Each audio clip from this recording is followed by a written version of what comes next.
नमस्कार सभी बच्चों को। आज बेटा हम ड्राफ्ट कमेटी के बारे में यहाँ अध्ययन करेंगे। संविधान की ड्राफ्ट कमेटी जो कि जिसके अध्यक्ष कौन थे? Doctor B.R. अम्बेडकर।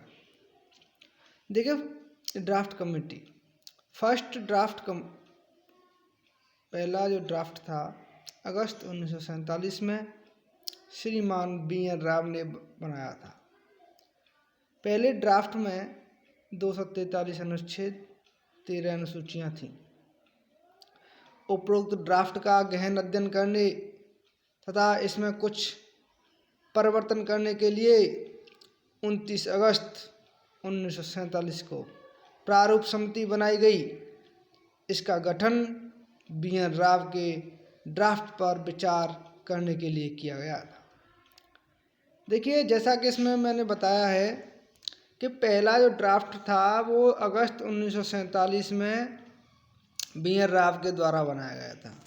इस पहले ड्राफ्ट में 247 अनुच्छेद और 13 अनुसूचियाँ थीं। इस ड्राफ्ट में कुछ परिवर्तन करने के लिए और इसका विस्तृत अध्ययन करने के लिए, इस पर विचार विमर्श करने के लिए 29 अगस्त 1947 को प्रारूप समिति मतलब ड्राफ्ट कमेटी बनाई गई। इसका गठन B.N. राव के ड्राफ्ट पर विचार करने के लिए किया गया था। ठीक है, समझ में आ रहा है? तो ड्राफ्ट कमेटी थी वो B.N. राव के ड्राफ्ट पर विचार करने के लिए, उसमें संशोधन करने के लिए, उसका अध्ययन करने के लिए बनाई गई थी। इसको पांडुलेखन समिति भी कहते हैं, मसौदा समिति भी कहते हैं। किसको? ड्राफ्ट कमेटी को, समिति को। ठीक है, तो ड्राफ्ट कमेटी में कुल कितने सदस्य थे? 7।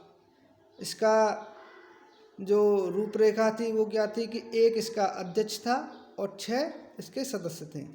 तो डॉक्टर B.R. अम्बेडकर को इसका अध्यक्ष बनाया गया और जो 6 सदस्य थे वो इस प्रकार थे: N. गोपालास्वामी अयंगर, नंबर 2 कृष्णास्वामी अय्यर, तीसरे नंबर पर K.M. मुंशी और चौथे नंबर पर मोहम्मद सादुल्ला, 5वें नंबर पर हैं N. माधव राव। N. माधव राव की ने क्या किया था कि इन्होंने त्याग पत्र दे दिया, तो इनकी जगह पर B.L. मित्तल साहब पूर्णकालिक सदस्य रहे। 6वें नंबर पर T.T. कृष्णाचारी थे, इनकी मृत्यु हो गई तो इनकी जगह पर D.P. खेतान की मृत्यु के बाद ये आए थे यहाँ पे। ठीक है, T.T. कृष्णाचारी। ड्राफ्ट कमेटी प्रारूप समिति ने अपना कार्य 26 नवंबर 1949 तक कार्य किया था। तो ड्राफ्ट कमेटी ने कब तक कार्य किया, ये क्वेश्चन अगर आता है तो आप क्या लिखेंगे इसमें? ड्राफ्ट कमेटी ने 26 नवंबर 1949 तक कार्य किया था। ठीक है, इससे संबंधित कुछ अन्य चीज़ें ये हैं कि संविधान में 208 सदस्य कांग्रेस के थे, जिसमें 30 सदस्य ऐसे थे जो कि कांग्रेस के बैनर तले चुनाव लड़े थे लेकिन कांग्रेस ही नहीं थी। तो प्रारूप समिति में एकमात्र कांग्रेसी सदस्य K.M. मुंशी थे तथा बाकी 5 गैर कांग्रेसी थे जिनके बैनर तले चुनाव लड़ा था कांग्रेस के। एक मुस्लिम सदस्य मोहम्मद सादुल्ला इसमें थे, एकमात्र मुस्लिम सदस्य। किसमें? ड्राफ्ट कमेटी में। ठीक है, ये समझ में आना चाहिए कि ड्राफ्ट कमेटी ने कब तक काम किया? 26 नवंबर 1949 तक इसने काम किया था। इसका गठन कब हुआ था? 29 अगस्त 1947 को। ठीक है, पहला जो ड्राफ्ट बनाया था B.N. राव ने उसमें क्या थी? 13 अनुसूचियाँ थीं और 243 अनुच्छेद थे। ये जो मैं आपको यहाँ पर बता चुका हूँ। देखो ये मैंने आपको यहाँ पर बताया है कि इसमें प्रारूप समिति में ये वाली प्रारूप समिति में कितने थे? ये 243 अनुच्छेद 13 अनुसूचियाँ थी। ठीक है, अब महत्वपूर्ण प्रश्न प्रारूप समिति से संबंधित हैं। अब जैसे हम इनको याद कैसे करेंगे सदस्यों को, तो इसके लिए मैंने एक ट्रिक बनाई है कि भीम बोले गोपाल कृष्ण कन्हैया, माधव T.T. को बुलाओ सादुल्ला। मतलब प्रारूप समिति के अध्यक्ष और सदस्यों को हम याद करने के लिए यहाँ एक ट्रिक के माध्यम से कि भीम बोले गोपाल कृष्ण कन्हैया, माधव टीटी को बुलाओ सादुल्ला। तो इसका मतलब ये है कि भीम माने डॉक्टर BR अम्बेडकर, गोपाल कृष्ण कन्हैया, गोपाल, ठीक है, कृष्णाचारी अय्यर, कन्हैया KM मुंशी, कन्हैयालाल मानिकलाल मुंशी हो गए, ठीक है। फिर माधवराव हो गए, इसमें N माधवराव, TT कृष्णाचारी हो गए और सादुल्ला मोहम्मद सादुल्ला हो गए। तो भीम से मतलब हो गया भीमराव अम्बेडकर, गोपाल से हो गए N गोपाला स्वामी अयंगर और कृष्ण से हो गए कृष्णा स्वामी अय्यर और कन्हैया से हो गए KM मुंशी और माधव से हो गए N माधवराव और TT से हो गए TT कृष्णाचारी और सादुल्ला से तो आप जानती हो मोहम्मद सादुल्ला। तो प्रारूप समिति द्वारा तैयार किए गए ड्राफ्ट पर संविधान सभा में जो वाचन हुए थे वो क्या थे, इसके बारे में हम यहाँ अध्ययन करेंगे। प्रारूप समिति ने इस ड्राफ्ट में जो प्रारूप समिति के जो द्वारा जो ड्राफ्ट तैयार किया गया था, जो संशोधन किया गया था BR राव के ड्राफ्ट में, अब इसमें 315 अनुच्छेद और 8 अनुसूचियाँ थी, ठीक है। प्रारूप समिति ने यह ड्राफ्ट 21 फरवरी 1948 को प्रस्तुत किया था। प्रारूप समिति ने अपना जो बनाया हुआ ड्राफ्ट था, जिसमें जो BN राव का ड्राफ्ट का अध्ययन किया, उसमें परिवर्तन किया, तो वो ड्राफ्ट 21 फरवरी 1948 को प्रस्तुत किया था। कहाँ? संविधान सभा में, ठीक है। संविधान सभा में इस पर विचार करने के लिए 8 माह का समय लिया तथा विचार करने के लिए 8 माह का समय लगा इसमें, ठीक है। तो संविधान सभा में 3 वाचन हुए, इस पर बहस हुई, जैसे कि आजकल लोकसभा में किसी बिल पर बहस होती है, उसी तरीके से। तो प्रथम वाचन क्या हुआ था? प्रथम वाचन 4 नवंबर 1948 से और 9 नवंबर 1948 तक हुआ था। समझ में आया? सबसे छोटा वाचन है ये, 4 नवंबर 1948 से और 9 नवंबर 1948 का केवल 5 दिन का वाचन ये हुआ था, सबसे छोटा। द्वितीय वाचन था 15 नवंबर 1948 से और 17 अक्टूबर 1949 तक, सबसे लंबा वाचन ये था। द्वितीय वाचन जो 15 नवंबर 1948 से और 17 अक्टूबर 1949 तक जो चला था, ये सबसे लंबा वाचन था। तृतीय वाचन 14 नवंबर 1949 से 26 नवंबर 1949 तक था।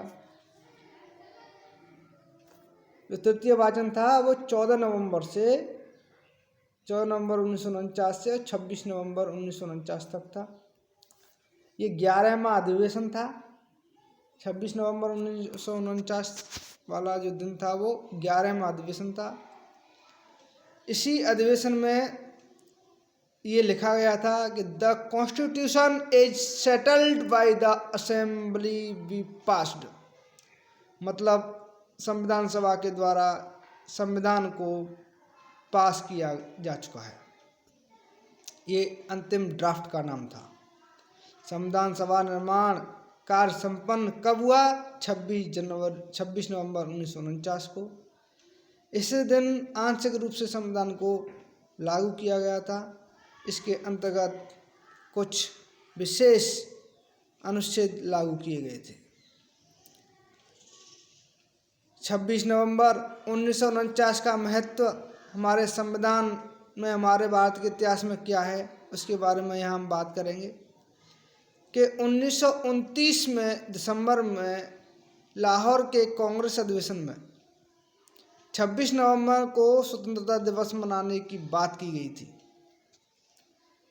26 नवंबर को स्वतंत्रता दिवस मनाने की बात की गई थी लाहौर अधिवेशन 1929 में, लेकिन भारत को स्वतंत्र 15 अगस्त 1947 को मिली, इसलिए 26 नवंबर को स्वतंत्रता दिवस नहीं मना सके। भारत ने अपना पहला स्वतंत्रता दिवस 26 जनवरी 1930 को मनाया था।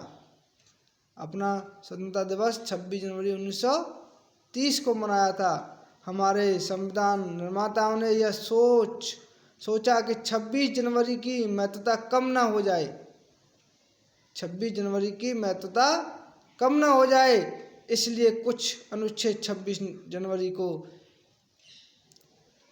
पेश किए और संविधान पूर्ण रूप से 26 जनवरी 1950 से लागू हो गया, पूर्ण रूप से।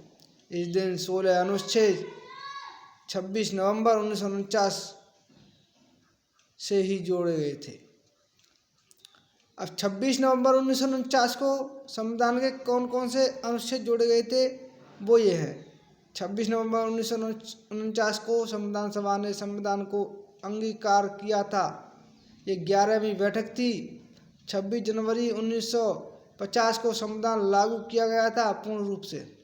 26 नवंबर 1949 को संविधान के 16 अनुच्छेद लागू किए गए थे, जिनमें पहला अनुच्छेद था अनुच्छेद 5, 6, 7, 8 ये नागरिकता संबंधी अनुच्छेद हैं। दूसरा अनुच्छेद है 60 राष्ट्रपति से संबंधित, ठीक है, राष्ट्रपति से संबंधित अनुच्छेद है ये। तीसरे नंबर पर 324 निर्वाचन संबंधित है ये, और 366, 367, 372, 380, 388 SC संक्रमणकालीन अनुच्छेद है ये। 391, 92, 93 ये संविधान की विषय वस्तु से संबंधित हैं। भारत का संविधान वाला अनुच्छेद 393 है इसमें, और 394। इस तरीके से मैंने बताया थे 5 से लेकर के 9 तक, फिर 60, फिर 324, फिर 366, 67, 72, 80, 88, फिर 91, 92, 93, फिर 94। इस तरीके से ये 16 अनुच्छेद लागू किए गए थे 26 नवंबर 1949 को, ठीक है, ध्यान रखना। संविधान सभा का कार्य। संविधान सभा के 2 कार्य थे, संविधान निर्माण करना और तात्कालिक संसद के रूप में कार्य करना। तो संविधान निर्माण करने के समय संविधान सभा का अध्यक्ष डॉक्टर राजेंद्र प्रसाद हुआ करते थे, जो 11 बजे से 1 बजे तक चलती थी इसकी मीटिंग, ठीक है। लेकिन जब संसद के रूप में कार्य करते थे तो इसके अध्यक्ष GV मावलंकर थे, तो 2 बजे से 4 बजे तक संसद के रूप में कार्य करते थे। संविधान सभा के कुल 12 अधिवेशन हुए थे। अंतिम 12वीं अधिवेशन 24 जनवरी 1950 को आयोजित हुई। 24 जनवरी 1950 अर्थात अंतिम बैठक में कुल 284 सदस्यों ने हस्ताक्षर किए तथा बैठक में सम्मिलित हुए कुल सदस्य 299। 229 ब्रिटिश इंडिया में 15 सदस्य, ब्रिटिश इंडिया में 15 और 70 देशी रियासतें अनुपस्थित थे, ठीक है। 15 सदस्य वाले अनुपस्थित थे ब्रिटिश इंडिया से। नोट, आंशिक रूप से लागू किया गया संविधान 26 नवंबर 1949 को 11वें अधिवेशन में 16 अनुच्छेद जोड़े गए थे। 12वां अधिवेशन 24 जनवरी 1950 को हुआ। इसमें राष्ट्रगान, राष्ट्रगीत, राष्ट्रपति निर्वाचित हुए, ठीक है। संपूर्ण संविधान लागू किया 26 जनवरी 1950 को। संविधान बनने की प्रक्रिया कार्रवाई को 53,000 व्यक्तियों ने देखा। कुल समय कितना लगा? 2 वर्ष 11 माह 18 दिन। कुल खर्चा कितना हुआ? 63,96,729 रुपये, लगभग 64 लाख, 63,96,729 रुपये। संविधान को प्रेम बिहारी नारायण रायजादा ने संविधान को अपने हाथों से लिखा था, ठीक है। ये आज तक की वीडियो यहाँ हम यहीं ख़त्म करते हैं और आगे कंटिन्यूस करेंगे।